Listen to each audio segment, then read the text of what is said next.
ഇന്നത്തെ കാഴ്ചകളാണ്. ചെടികളും പൂക്കളും എല്ലാം ഉള്ളൊരു ബാക്ക് യാർഡാണ്.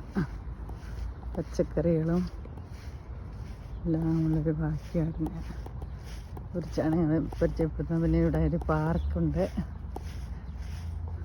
ഒരു പാർക്ക് വീടിൻ്റെ തൊട്ട് മുമ്പിലുള്ളതാണ് പാർക്ക്. പാർക്കെന്ന് പറഞ്ഞു കഴിഞ്ഞാൽ വിശാലമായിട്ട് കിടക്കുന്ന, ഓടാനും നമുക്ക് പ്രാക്ടീസ് ചെയ്യാനും അങ്ങനെ എക്സർസൈസ് ചെയ്യാനൊക്കെ ഉള്ള നല്ലൊരു പോസിറ്റീവ് വൈബ്സ് ഉള്ള നല്ലൊരു ഇടമാണിത്. പാർക്കാണ്. എല്ലാവരും വന്നിരിക്കുകയും റിലാക്സ് ചെയ്യും, പിള്ളേരെ കളിപ്പിക്കുകയൊക്കെ ചെയ്യുന്നൊരു പാർക്കാണിത്. Really beautiful. അതുപോലെ തന്നെ വൃക്ഷലതാദികളെല്ലാം ഉണ്ട്.